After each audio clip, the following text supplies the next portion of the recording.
My neighbor's spiteful mom falsely accused me of abusing the very child I was trying to help. Heartbroken, I walked away and never looked back. A year later, she was exposed, publicly shamed, and run out of town. But now she's back, desperate, bitter, and spreading her lies again, trying to drag me down with her one last time. I'm 28 now, but this entire situation began when I was around 17, nearing the completion of my secondary education and anticipating college enrollment. Throughout my upbringing, I was always aware that financial resources required careful management. Yet my parents consistently assured my older sister, Nancy, and me that they would support our schooling as much as they were able. My maternal grandparents had actually established a college fund for me at my birth, contributing to it regularly. As I matured and began working part-time jobs during high school, I diligently invested a significant portion of my own earnings into it as well, because I genuinely yearned to attend a reputable university and pursue engineering studies. I knew it would be costly. This fund represented my profound aspiration, my pathway to a future I deeply desired. I would occasionally check the balance, observing its growth, feeling a sense of accomplishment and security. My sister Nancy, 3 years my senior, didn't harbor the same academic ambitions, which was perfectly acceptable. Her life goals diverged. She secured employment after high school, and then, around age 22, became engaged to her boyfriend, John. Everyone was quite enthusiastic, especially my mother. Initially, they discussed a modest, unpretentious wedding, something within their financial means, and John's family was also slated to contribute a bit. I genuinely felt happy for her, truly, even though Nancy and I were never particularly close. She was my sister. But then, the wedding arrangements began to transform. Nancy started articulating much grander concepts: a more opulent venue, a more costly gown, an expanded guest list, and an elaborate honeymoon. My mother seemed to be swept up in it all, declaring that Nancy deserved the absolute best, that it was her special day. I didn't pay too much attention at first, as I was in my final year of high school and intensely occupied with examinations and university applications, solely focused on my own future. I occasionally overheard them discussing finances, and my mother would sound distressed, while my father remained quiet, which was typical for him when Mom became agitated about something. Once or twice, my mother inquired if I could lend them some money, just small amounts, claiming it was for bills or something, and she'd repay me. But she never did, and I kind of forgot about it because I was so busy. I recall her also making comments like, "Oh, you've got your savings, you're all set," in a way that felt a bit peculiar, but I merely dismissed it, thinking she was just generally anxious about all the wedding expenses. The wedding occurred, and it was enormous, far grander than anything I thought they could afford. Nancy resembled a princess, and my mom was beaming, but I remember feeling a slight unease in my stomach, witnessing the evident expenditure, knowing how stressed my mom had appeared. But again, I told myself it wasn't my concern, and perhaps John's family had largely financed it. Or maybe my parents had secured a loan. A few months after the wedding, my acceptance letters for university began arriving, and I was admitted to my top choice university for engineering. I was so incredibly elated. I rushed around the house showing my parents the letter, and they expressed pride. But there was something a bit off about their reaction, a bit muted. I didn't dwell on it. I was just so thrilled to embark on this new chapter. The university required a deposit to secure my place, and then the first tuition payment would be due soon after. So I went to the bank where my college fund was, the fund my grandparents initiated and I contributed to, feeling utterly grown up and responsible, prepared to take the first significant step toward my future. I sat down with the bank teller and requested a withdrawal for the deposit. She typed something into her computer, then frowned slightly and then typed some more. She asked me to confirm my identity again, which I did. Then she informed me of the balance in the account. It was almost empty. There was something like $100 in there, maybe less. I just stared at her. I thought she had made a mistake, that she was looking at the wrong account. I told her that couldn't be right, that there was supposed to be tens of thousands of dollars in that account, money I had saved, money my grandparents had placed there for my college. She looked uncomfortable and said that the records showed several large withdrawals had been made over the past few months by the other signatories on the account. I asked her who, and she confirmed it. My mother and my father. I felt like I couldn't breathe. I thanked her, I don't know how, and I walked out of the bank feeling like the world had just tilted sideways. I went home and I was shaking.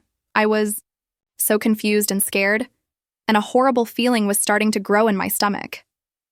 I found my parents in the living room, watching TV like nothing was wrong. I asked them about the money, about my college fund. At first, they tried to avoid the question. My mom said something about how we'd talk about it later, that I shouldn't worry, but I pressed them. I think I was starting to get loud, and I told them what the bank said, that the money was gone and they had taken it. And then they admitted it. They told me they had used my college fund to pay for Nancy's wedding. My mom started crying and said that Nancy had wanted such a special day, and they didn't know how else to pay for it, and the cost just kept going up and up.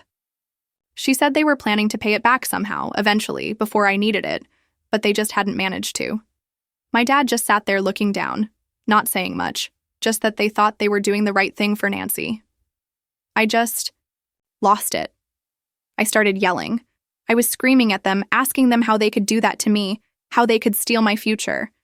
I told them that money was for my education, that my grandparents had saved for me, that I had worked for it.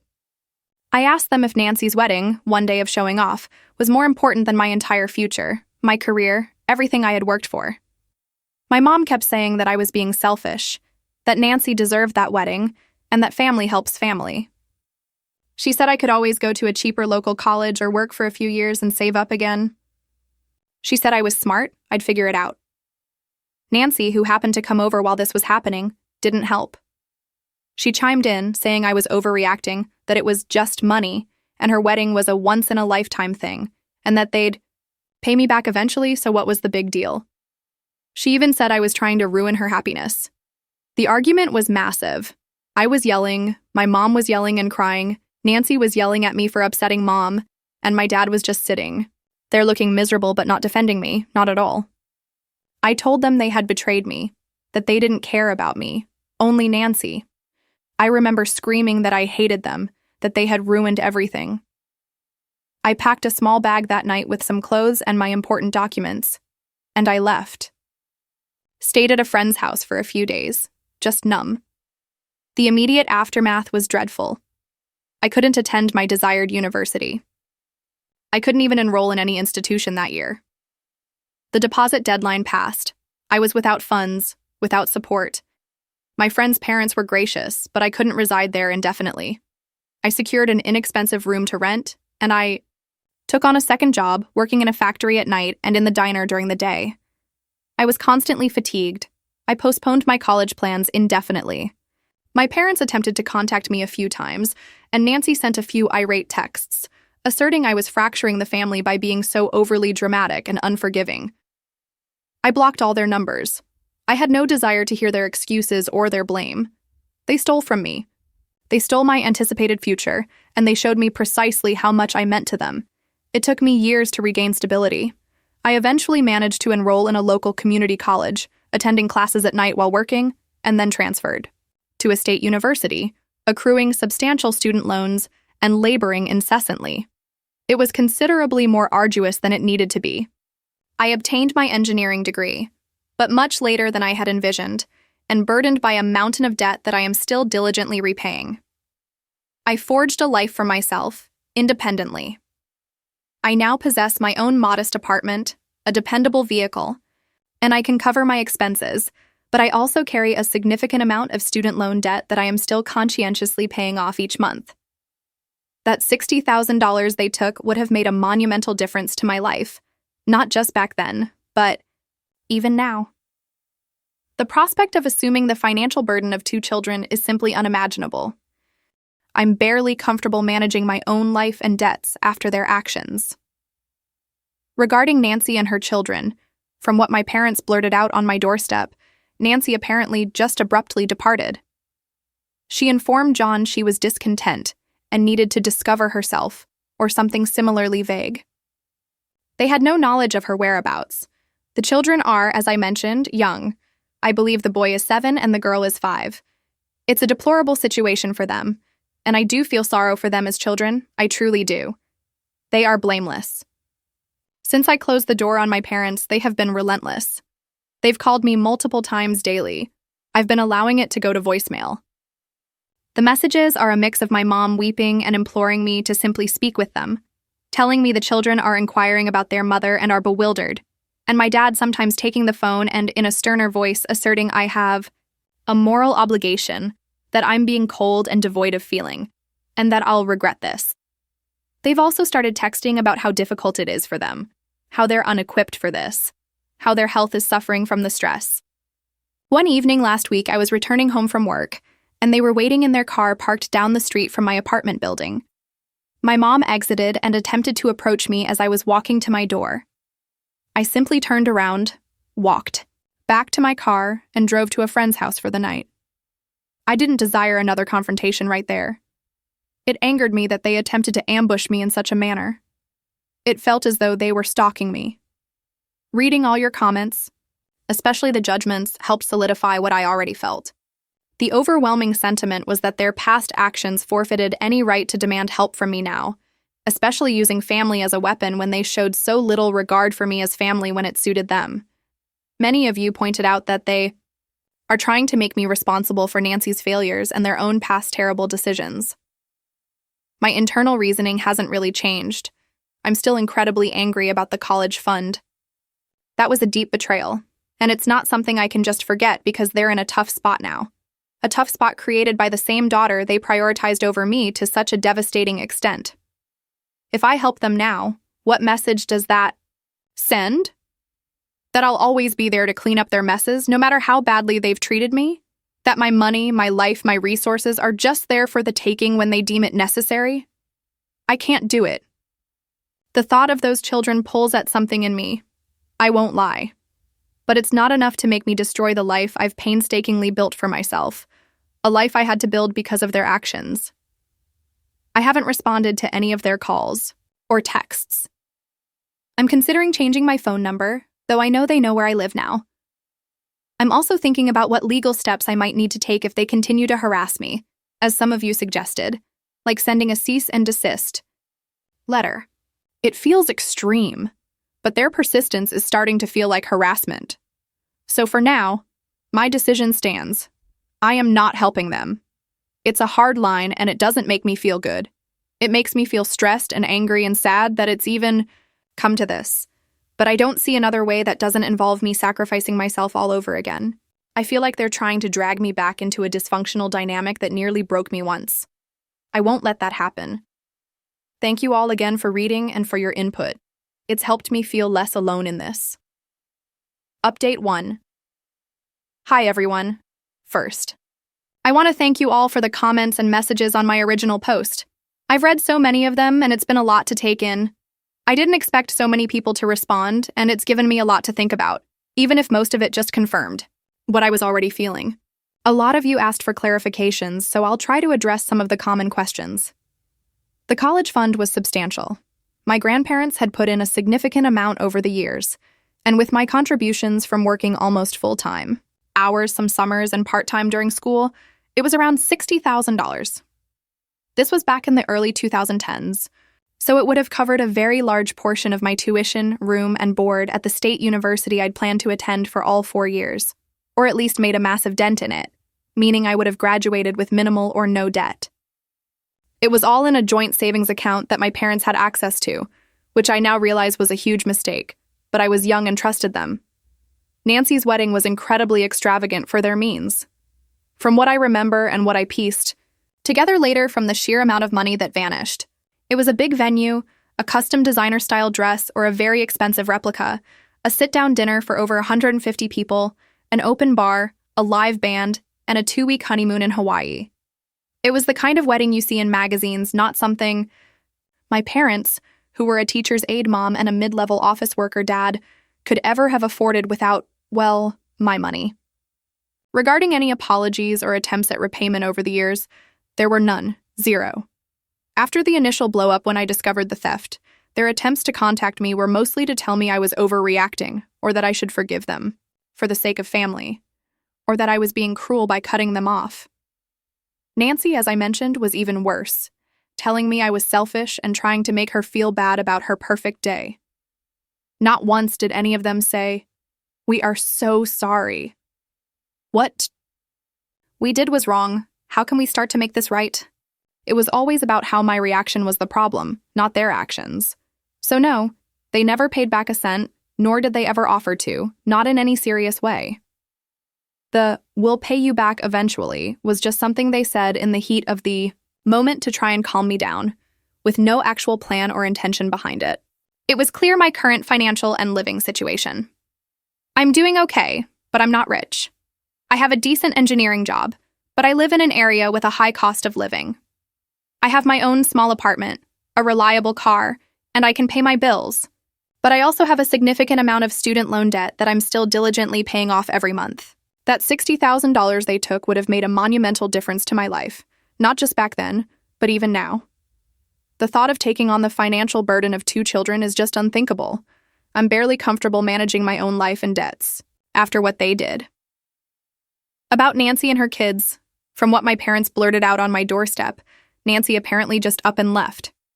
She told John she was unhappy and needed to find herself or something vague like that. They didn't know where she went. The kids are, as I said, young. I think the boy is 7 and the girl is 5. It's a horrible situation for them, and I do feel bad for them as children. I truly do. They are innocent. Since I shut the door on my parents, they have been relentless. They've called me multiple times a day. I've been letting it go to voicemail. The messages are a mix of my mom crying and begging me to just talk to them, telling me the children are asking about their mom and are confused, and my dad sometimes taking the phone and in a sterner voice telling me I have a moral obligation, that I'm being cold and unfeeling, and that I'll regret this. They've also started texting about how hard it is for them, how they're not equipped for this, how their health is suffering from the stress. One evening last week, I was coming home from work, and they were waiting in their car parked down the street from my apartment building. My mom got out and tried to approach me as I was walking to my door. I just turned around, walked back to my car, and drove to a friend's house for the night. I didn't want another confrontation right there. It made me angry that they tried to ambush me like that. It felt like they were stalking me. Reading all your comments, especially the judgments, helped solidify what I already felt. The overwhelming sentiment was that their past actions forfeited any right to demand help from me now, especially using family as a weapon when they showed so little regard for me as family when it suited them. Many of you pointed out that they are trying to make me responsible for Nancy's failures and their own past terrible decisions. My internal reasoning hasn't really changed. I'm still incredibly angry about the college fund. That was a deep betrayal, and it's not something I can just forget because they're in a tough spot now. A tough spot created by the same daughter they prioritized over me to such a devastating extent. If I help them now, what message does that send? That I'll always be there to clean up their messes, no matter how badly they've treated me? That my money, my life, my resources are just there for the taking when they deem it necessary? I can't do it. The thought of those children pulls at something in me. I won't lie. But it's not enough to make me destroy the life I've painstakingly built for myself, a life I had to build because of their actions. I haven't responded to any of their calls or texts. I'm considering changing my phone number, though I know they know where I live now. I'm also thinking about what legal steps I might need to take if they continue to harass me, as some of you suggested, like sending a cease and desist letter. It feels extreme, but their persistence is starting to feel like harassment. So for now, my decision stands. I am not helping them. It's a hard line, and it doesn't make me feel good. It makes me feel stressed and angry and sad that it's even come to this, but I don't see another way that doesn't involve me sacrificing myself all over again. I feel like they're trying to drag me back into a dysfunctional dynamic that nearly broke me once. I won't let that happen. Thank you all again for reading and for your input. It's helped me feel less alone in this. Update 2. Hello again, everyone. This is another update about a month after my last one. Thank you for the continued messages of support. I had hoped that my decision would be the end of it, that they would just leave me alone. They didn't. After they came to my house, they started leaving voicemails on my phone. I didn't listen to them. I just deleted them. They were always from my mom. Then about 2 weeks ago, I got a call from a number I didn't recognize. I was expecting calls for work, so I made the mistake of answering it. It was my aunt, my mom's sister. She started the conversation by saying she knew I didn't want to talk to my mom, but that she had to call me because the situation was getting desperate. I was about to hang up, but she just started talking, and I froze. She told me that my parents were completely falling apart. She said my dad's heart condition was getting worse from the stress, and that my mom cries all day. She said they can barely manage to get the kids fed and dressed, that the house was a mess, and that they were running out of what little money they had. She went on and on about how Nancy was a mess, that she had gotten mixed up with some bad people, and that the kids were innocent and were asking about their mom and dad. Then she took a breath and her tone changed. She told me that I was being cold and cruel. She said she knew what happened with the college money was wrong, but that my parents made a terrible mistake under pressure and that they loved me. She asked me if I could really live with myself knowing my actions could lead to 2 small children, my family's blood, ending up in the foster care system. She yelled into the phone asking if I was really going to let that happen just because I couldn't let go of something that happened ages ago. Something inside me just snapped. All that quiet resolve I thought I had just evaporated. I started yelling right back into the phone. I told her that they didn't just make a mistake.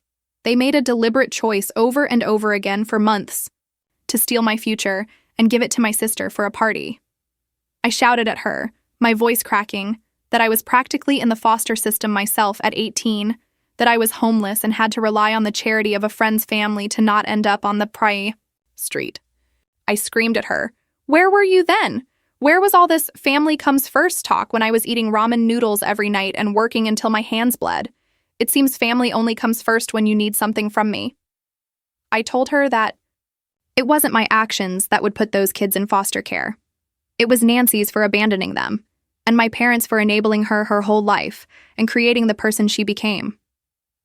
I told her that they are the ones letting the kids down, not me. I ended it by telling her to never, ever contact me again. I told her to pass the message on to my parents, that if any of them showed up at my house again, I would not hesitate to call the police for harassment. Then I hung up. I stood in my kitchen for a long time after that, just trembling. I spent the rest of the day blocking her number, my parents' numbers, and any other number of any relative I could think of. I just felt sick. The fight didn't solve anything. It just made everything feel worse. Update 3. Hello. It's been about 2 years since my last post. I imagine most people who read my story have long since forgotten about it, but I felt I needed to write this one last time. This is for my own closure and for anyone who was ever invested in what happened. A lot has transpired, and none of it is positive. As I promised myself, I maintained absolute no contact. The year after that horrible phone call with my aunt, I received a job offer in a city about 4 hours away. I accepted it. I sold my small apartment, packed my belongings, and moved. I didn't disclose my destination to anyone in my family. I obtained a new phone number. For about a year, I heard nothing. There was peace. I thought that was the end of the story. Then, a few months ago, I was in a large grocery store in my new city, and I heard someone call my name. I turned around and saw a cousin from my dad's side of the family, a man named Matt. We were never close, but we were always friendly as children. He was in town for a conference. He was shocked to see me, and I was shocked to see him. He didn't know the full details of why I left, only that there had been a massive family blow-up. We ended up getting coffee, and he filled me in on everything that had happened in the last 2 years. My parents couldn't cope with the children, just as my aunt had said. Their health completely collapsed under the strain. My dad had a minor heart attack about 6 months after I last had contact with them. My mom just couldn't handle 2 traumatized, energetic young kids on her own. Eventually, a neighbor called Child Protective Services. After an investigation, the children were removed from their care and placed into the foster system. Losing the kids broke what was left of my parents. They ended up having to sell the house I grew up in. They couldn't afford the upkeep anymore. Matt told me they now live in a small, 1-bedroom subsidized apartment for low-income seniors. He also told me about Nancy. She was found about a year ago. She has very severe addiction problems on top of other mental health issues. She's been in and out of court-ordered rehab and has had some minor legal troubles. She has no home, no job, and no contact with her children. The state terminated her and Nancy's husband's parental rights. The kids, my niece and nephew, are still in the foster care system. The good news, if you can call it that, is that they were kept together. Matt said my parents tried to visit them at first, but the visits were often stopped because they were too emotional, and it was deemed too disruptive and upsetting for the children. They barely see them now. So that's the end of the story. Everybody lost. My parents destroyed their son's future for their daughter's wedding, and in the end, they lost their daughter, their home, their grandchildren, and their son. My sister got her fairy tale wedding, and it led to a life that is a complete nightmare. Her kids are growing up without parents, as orphans whose parents are still alive. Thank you for reading.